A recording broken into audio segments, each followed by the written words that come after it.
Yo, what's going on, guys? Crispy Flakes here. Welcome to Extra Crispy. For today's video, we are reacting to a video by Hoops Reference titled, So the Pistons are hiding Cade Cunningham from all of us. Okay, so I do have a lot of opinions about Cade Cunningham. I really do respect Hoops Reference as far as like NBA knowledge within like the NBA community and everything like that. So it's always nice to hear, people outside of the fan base like what their thoughts are looking at your team and everything, right, man? So I'm going to see what he has to say, give you guys my opinion, but also want to let you guys know, too, that this Friday, November 5th of 2021, so if you're watching this in 200 years, I do apologize, but November 5th, 2021, man, I will be at the Brooklyn Nets Detroit Pistons game, so, it's a few days from now. If you're near the area, you want to meet me or something like that, or see the Pistons lose by 30 points, yeah, I'll be at the game, man. So let's check this out, see what it's all about. The NBA is one professional sports league where rebuilding can really be taken to an extreme. Bad teams do exist in every sport, but the level to which bad teams in the NBA can purposely tank a season is definitely elevated comparatively. When a team starts to undergo a rebuild, it can be an exciting time for the fan base because it shows that the team is sick of accepting mediocrity and plans to readjust their game plan. The Pistons just got into that, so they too. can set themselves up for greater success down the line. This is an easy sell for teams that haven't been very good for a while, and teams in small markets who don't easily attract big-name free agents. Detroit basketball, baby. Actually begin to be played, and the product on the floor is painful to watch, it definitely becomes a tougher thing to buy into. And while precaution is typically the better move in situations like this, it can admittedly be frustrating to have to accept. This brings us to the topic of today's video, where we'll be discussing the Detroit Pistons and the current situation they are in with their #1 overall pick in the 2021 NBA Draft, Cade Cunningham.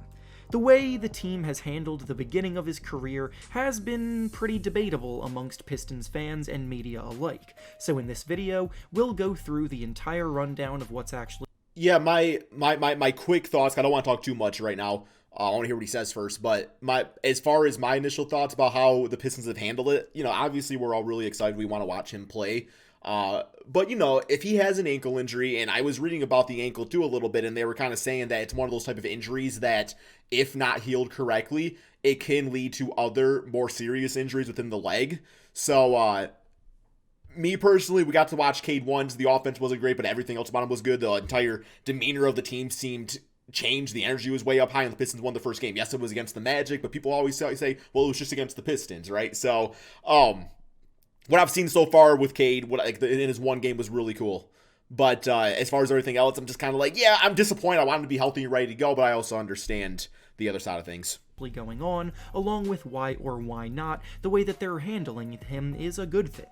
Before we start, though, it turns out about 49% of you watching right now aren't even subscribed to the channel, so please, yo, gotta hit that sub button, man. Consider hitting the subscribe button, as not only does... By the way, thank you guys for 150K on the second channel here, man. We just hit it like 2 days ago. You guys are absolutely awesome. Thank you so much. But I'd also very much appreciate it.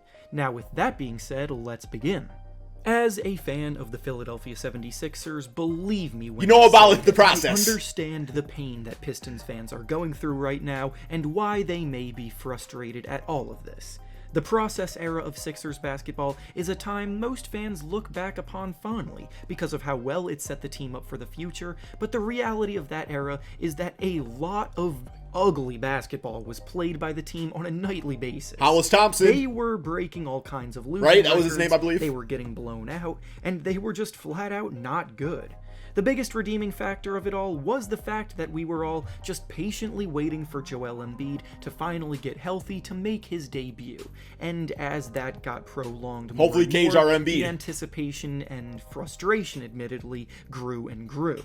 Then when Embiid finally did debut for the team in his rookie season, he was on a minutes restriction, so we didn't even get to see him fully unleashed right away.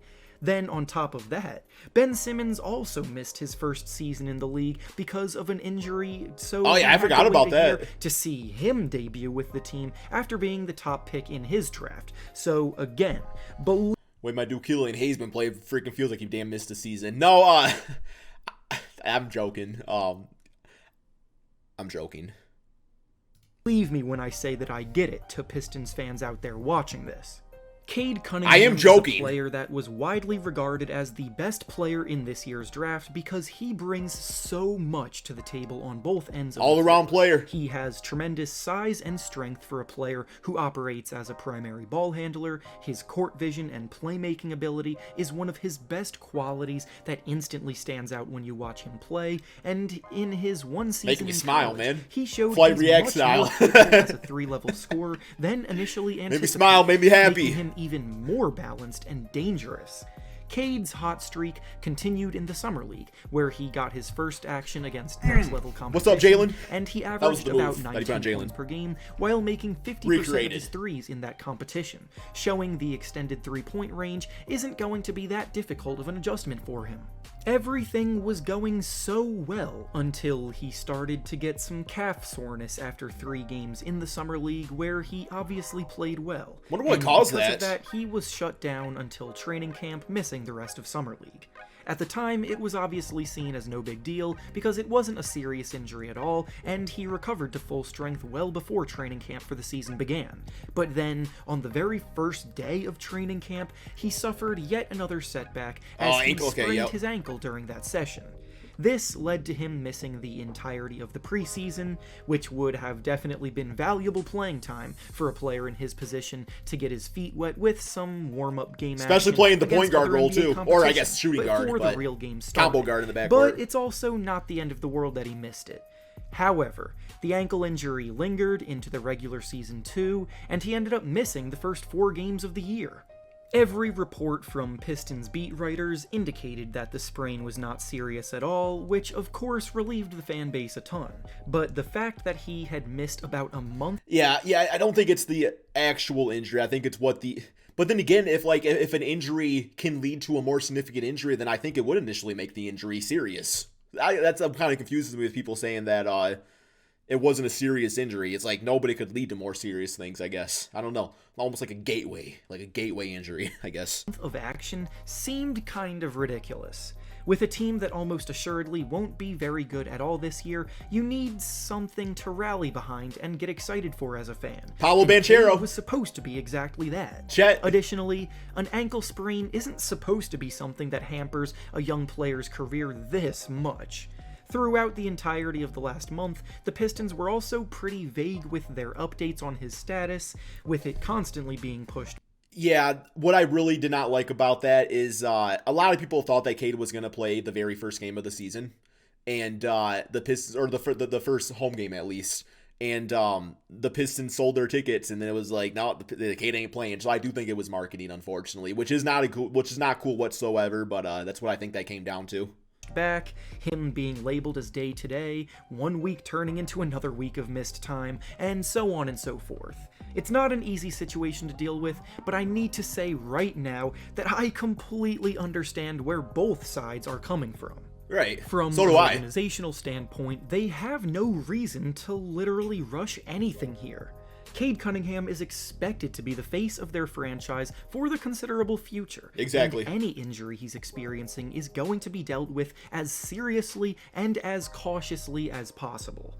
The truth of the matter is that the Pistons are not competing for anything significant this season, with more... Their schedule was rough too. Like, that was my expectation going into this year, especially when I saw the NBA schedule was released. I just looked at every team we played and I was like, wow, that team's just so much better. That team's just so much better. Like, every team, so much better. So, like, if we get to see Cade for a good portion of the season, like, I don't want Cade to miss the entire year because that's going to send him back an entire year. That's just how it goes. But, like, even seeing Cade, like, the one game, like, for me, that was fun and exciting. It's like, if we get more of that, that's great. I want to see more of that, and I can rally behind that. But at the same time, I do understand where it's like, if Cade is having injury difficulties and we're not going to win a lot of games, then yeah, I agree with what Hoops is saying right here, man. It's just like, you kind of like just have to give him time, and while I'm excited to see what Cade does, I'm still excited of the rebuild, and I do kind of realize that, you know, this really is only phase 2 of getting Cade, like, you know, getting guys like Sadiq, Isaiah Stewart, hopefully Killian Hayes was phase 1, this phase 2, but I still think we are like a tank season away or two from getting that next piece. Have that be Pablo Banchero or somebody like that, or even that Hardy guy. Or losses more than likely benefiting them in the long run regarding their lottery odds for the next draft too. This is the kind of injury that Cade probably could have been playing through much sooner than he has, but he just made his debut a few games ago and he only played 18 minutes in that game, with the team also I'm curious what he says about this right here, because I definitely have a take about Cade's first game. Making it obvious that he's on a minutes restriction until he's back to 100% health. Objectively, this is the smart thing for the team to do because any risk of further damage to that ankle just is not worth it at this point. Yeah, let me just say real quick here about that first game. There's a lot of people out there saying that Cade played bad. Hoops did not just say that, by the way. I'm just like pointing out what other people have been saying and stuff. And a lot of it is speculative pressure because guys like Scotty Barnes and Evan Mobley are taking over and stuff. Not hearing a lot from Jalen Green fans these days for whatever reason. But yeah, so like a lot of people are just being impatient and they want Cade to get rushed back because they're like, well, Scotty Barnes better or whatever. You all know what people say on Twitter and stuff like that, which no disrespect to Scotty Barnes. He's absolutely been amazing. Like, that's great. But it's almost like the more years that go by to the game of basketball, the more that NBA fan bases think that only one rookie out of an entire draft class can be a great player. I don't know, man. It's just so funny how just like the short-term mindset works and everything. Like, man, it's been 7 games, and like I want Cade to get healthy and good to go. And yeah, maybe Scotty Barnes ends up being the best player in this draft. But if Cade can be an amazing player too, I'll take it. Like, Scotty being great does not make other players horrible. From a fan's horrible. perspective, and even from a player's perspective, this is without question incredibly annoying. The Pistons lost their first 4 games of the season, oftentimes in ugly fashion. Yeah, offense was horrible. Cade came back to play in their 5th game, and while he didn't exactly have the best debut in the world, the team did win, and Cade provided a few enjoyable moments. Thank you. Yes, then, the very I agree with next that. Game, That's a good way to put the it. second night of a back-to-back, the team rested Cade Cunningham, essentially giving the fans a taste of him in action, then ripping him right back away again. Yep. Especially with Wasn't fun. Killian Hayes, who was the team's lottery pick a year ago, not taking the leap that many were hoping to see from him. The team just isn't very interesting at the moment. If you're going to be bad, you should at least try to be fun. Additionally, playing time for young players like Cade is invaluable, because all rookies go through their own set of struggles. And I think that's a good way to put it. Yeah, if you're going to be bad, you want to be fun. But that's the thing. It's like, when Cade was playing, I was having a lot of fun. I mean, just Cade, the way he made the offense move and everything, it just, you could tell, man, I don't know. It's the team without Cade just seems really lost. And Cade just almost was like that connecting factor. I don't know, man. It was weird to see, but it was also kind of a beautiful thing to see, too, when it comes to game of basketball. Struggles, but they need to play through it and get accustomed to the NBA's level of competition, and the more freedom to make mistakes they have as rookies tends to lead to a more successful second season breakout. Ultimately, I think everyone involved in the situation just needs to settle down and take a deep breath. It's a long season. That it is. Because of the fact that this isn't a serious injury, as I've made clear plenty of times, we will get to see a lot of Cade Cunningham in the near future. Patience here is important.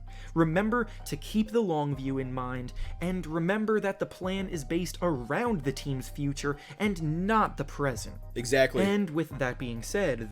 Okay, yeah, I agree with everything he said right there. I mean, patience, like, that's what it comes out. You gotta be patient. And I see a lot of Pistons fans overreacting and stuff, and a lot of fans in general overreacting. I'm just sitting over here chilling. Like, I've been watching basketball for a very, very long time. I've seen the Pistons at their best and at their worst. So, yeah, I don't know, man. I'm feeling okay about it, and I'm excited to see Cade when he gets healthy, but I don't want to rush it and risk something else happening. That's all we got, guys. Thank you all so much for watching. Peace out, my friends.